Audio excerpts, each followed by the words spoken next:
Universitas Muhammadiyah Bandung. Penelitian ini berangkat dari fenomena implementasi kebijakan Kampus Merdeka yang tentunya berdampak langsung pada mahasiswa, terutama dalam hal motivasi. Kami ingin mengetahui sejauh mana pelaksanaan kebijakan ini mempengaruhi semangat dan keterlibatan mahasiswa dalam lingkungan pengaruh studi kami sendiri. Sebelumnya ingin memperkenalkan diri, saya Ifrima Putri Salsabila, kemudian ada rekan kami, ada Arif Rahman. Saya Jadiluddin, saya Rian. Saya Muhammad Gabrielsa. Saya Ferdi Fadila Firdaus. Saya Pak Kemal. Latar belakang dari makalah kami, transformasi pendidikan tinggi menuju era digital dan global memerlukan paradigma pembelajaran yang lebih fleksibel dan inovatif. Kebijakan Kampus Merdeka ini diluncurkan sebagai solusi strategis untuk meningkatkan kualitas pembelajaran di perguruan tinggi negeri. Melalui Permendikbud Nomor 3 Tahun 2020 memberikan kesempatan kepada mahasiswa pada belajar 3 semester di luar prodi dengan 8 bentuk kegiatan, diantaranya pertukaran pelajar, magang, asisten mengajar, riset, proyek kemanusiaan, wirausaha, dan studi independen kemudian membangun desa. Game penelitian ini adalah di mana Universitas Muhammadiyah Bandung sendiri telah menetapkan Kampus Merdeka pada prodi administrasi publik. Namun, pengaruh implementasinya terhadap motivasi belajar masih belum diteliti secara kuantitatif. Masuk ke dalam rumusan masalah,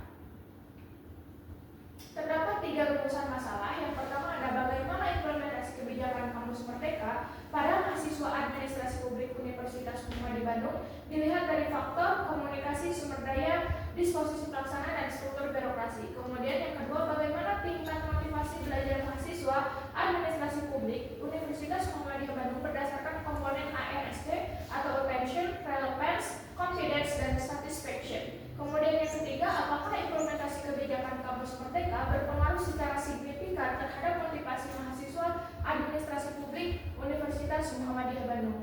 Kemudian bab selanjutnya atau pembahasan selanjutnya akan dijelaskan oleh rekan saya, Jaliluddin. Dalam pembahasan kajian teori di sini, kami menggunakan teori implementasi kebijakan menurut Edward 3 1980 dan teori motivasi dari John M. Keller. Kemudian selanjutnya berikut ini adalah kerangka berpikir yang menjadi dasar alur analisis dalam penelitian atau makalah ini. Di sisi kiri atau variabel X adalah implementasi kebijakan menurut Edward 3 1980 yang mencakup 4 komponen penting, yaitu komunikasi, sumber daya, disposisi, dan struktur birokrasi. Keempat variabel ini mempresentasikan sejauh mana kebijakan dapat dijalankan secara efektif oleh pelaksana di lapangan. Sementara di sisi kanan atau variabel Y, saya mengaitkan dengan model motivasi ARCS dari John M. Keller 1987 yang meliputi attention, relevance, satisfaction, dan confidence. Model ini saya gunakan untuk memahami bagaimana respon atau keterlibatan publik terbentuk, khususnya dari aspek motivasional dalam proses advokasi dan sosialisasi kebijakan. Jadi, hubungan antara X dan Y menunjukkan bahwa keberhasilan implementasi kebijakan atau variabel X akan berdampak langsung pada peningkatan perhatian, relevansi, rasa puas, dan kepercayaan diri publik atau variabel Y. Kerangka berpikir ini membantu kami menelusuri hubungan sebab akibat antara bagaimana kebijakan dijalankan dan bagaimana kebijakan itu diterima serta dimaknai oleh masyarakat. Dan selain ini, saya menampilkan hipotesis yang menjadi dasar pengujian dalam penelitian saya. Terdapat 2 hipotesis yang saya ajukan. Hipotesis 0, implementasi kebijakan Kampus Merdeka tidak berpengaruh secara signifikan terhadap motivasi belajar mahasiswa administrasi publik Universitas Muhammadiyah Bandung. Hipotesis alternatif, implementasi kebijakan Kampus Merdeka berpengaruh secara signifikan terhadap motivasi belajar mahasiswa administrasi publik Universitas Muhammadiyah Bandung. Hipotesis ini nantinya akan diuji melalui analisis kuantitatif untuk mengetahui apakah kebijakan tersebut benar-benar mampu mendorong semangat dan keaktifan mahasiswa dalam kegiatan belajar. Di sini kami akan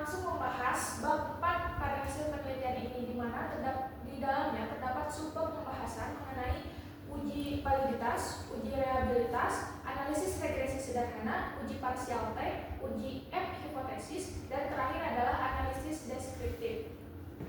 Uji validitas, suatu kuesioner dianggap valid jika nilai yang dihitung lebih besar dari nilai tabel dengan taraf signifikansinya 0,05. Dan suatu kuesioner dianggap tidak valid jika nilai yang dihitung lebih kecil daripada tabel dengan taraf signifikansinya 0,05. Selanjutnya, jumlah sampel dalam penelitian ini sebanyak 40 responden, sehingga diperoleh nilai DF 40 kurang 2 yaitu 38. Maka dengan DF ini 38 didapat nilai F tabel sebesar 0,312 dengan tingkat signifikansi 0,05. Berdasarkan uji validitas, variabel implementasi kebijakan kampus Merdeka X dan motivasi belajar mahasiswa yaitu Y didapatkan hasil sebagai berikut, yaitu tabel pada set ini. Berdasarkan hasil analisis data melalui aplikasi SPSS dapat kita lihat secara keseluruhan item menunjukkan nilai korelasi yang signifikan dengan skor total ditandai dengan nilai signifikansi yaitu signifikansi 2 tol di atas 0,05 atau item masing-masing menunjukkan hasil R hitung lebih besar daripada tabel 0,312 sehingga dapat disimpulkan bahwa seluruh indikator per variabel dikatakan valid. Selanjutnya kita akan masuk ke uji reliabilitas yang mana berdasarkan tabel output case processing summary yang tabel di atas ini bahwasanya jumlah data yang valid untuk diproses dan data yang dikeluarkan serta persentasenya diketahui. Data case yang valid berjumlah 20 yaitu N per 1/2 dengan persentase 100% dan tidak ada data yang dikeluarkan atau di exclude. Dan selanjutnya ke tabel yang kedua yaitu reliability statistik yang berdasarkan tabel di atas menunjukkan bahwa masing-masing variabel dari 16 item pernyataan memiliki nilai Cronbach's alpha lebih dari 0,60 yang dapat disimpulkan bahwa seluruh variabel tersebut dikatakan konsisten atau variable. Selanjutnya yaitu ada analisis regresi sederhana. Berdasarkan hasil pengelolaan data terlihat pada kolom unstandard BZ. Koefisien bagian B diperoleh A sama dengan 14,98 dengan nilai regresi B sebesar 0,502. Persamaan regresi linear sederhana yang terbentuk dari hasil estimasi di atas yaitu Y sama dengan A ditambah BX. Y sama dengan 14,983 ditambah 0,502X. Yang selanjutnya persamaan tersebut diartikan konstanta sebesar 14,983 artinya konsistensi nilai variabel implementasi kebijakan adalah 14,983. Yang kedua yaitu koefisiensi regresi X yaitu 0,502 menyatakan bahwa setiap penambahan 1% nilai motivasi maka nilai implementasi kebijakan bertambah sebesar 0,502. Dengan kata lain, koefisien tersebut bernilai positif sehingga disimpulkan bahwa arah pengaruh variabel X terhadap Y adalah positif.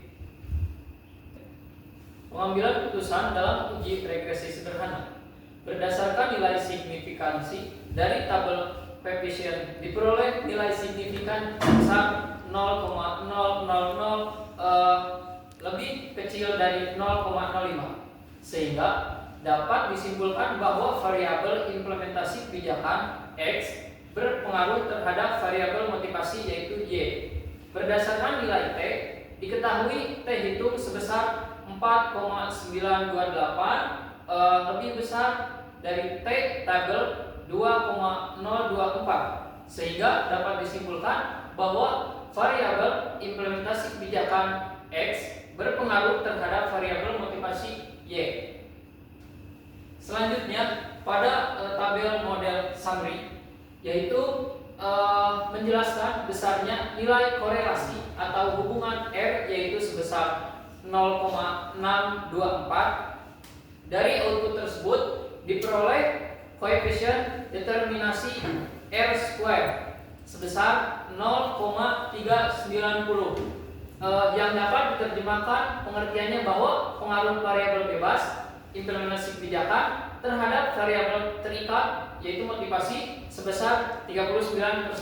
Tabel di samping menunjukkan masing-masing nilai terhitung dan signifikansi dari variabel independen sebesar 0,000 dalam kurung 0,05. Maka berkesimpulan variabel independen berpengaruh signifikan terhadap variabel dependen. Adapun nilai T tabel dapat dicari dengan rumus T tabel sama dengan dalam kurung signifikan dibagi 2 per N kurang 1 dikurang 1 sama dengan 0,05 dibagi 2 per 40 dikurang 1 dikurang 1. Didapatkan hasil 0,025 per 38 dalam tabel produk momen diperoleh 2,204. Maka diperoleh nilai T tabel dengan taraf signifikansi 5% adalah sebesar 2,204. Jika dilihat dari tabel di atas, didapatkan nilai T itu untuk penerapan implementasi kebijakan sebesar 4,9. Maka diperoleh nilai T tabel dengan taraf signifikansi 5% adalah sebesar 2,204. Jika dilihat dari tabel di atas, didapatkan nilai T hitung untuk penerapan implementasi kebijakan sebesar 4,928, dan jika dibandingkan dengan T tabel dalam kurung 4,928 lebih besar dibanding 2,204 lebih besar, serta dengan hasil signifikansi sebesar 0,000, ini menunjukkan nilai yang kecil daripada T tabel dalam kurung 0,000 lebih kecil dari 2,204. Jika T tabel lebih kecil dari T hitung, maka H alternatif diterima, yang berarti implementasi kebijakan berpengaruh terhadap motivasi belajar. Baik, selanjutnya yaitu uji hipotesis.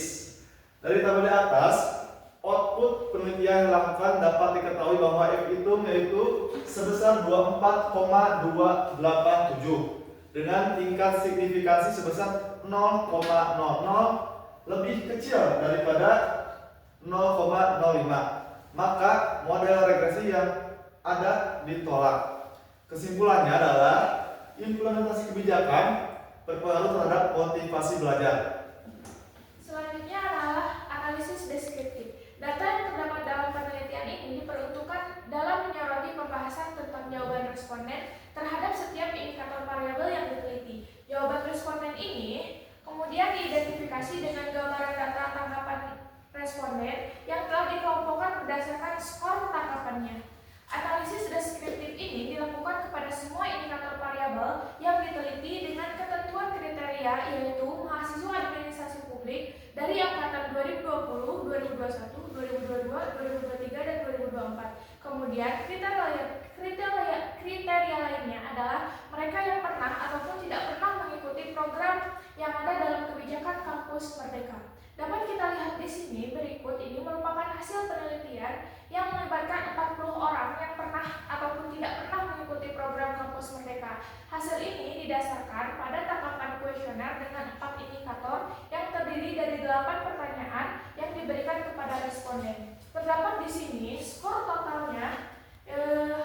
didapatkan 1013 dikali 100%, kemudian dibagi dengan skor ideal yaitu 1600, maka didapatkan 63,3%. Maka berdasarkan pada perhitungan di atas ini menunjukkan bahwa tanggapan responden terhadap implementasi kebijakan itu sebesar 63,3%.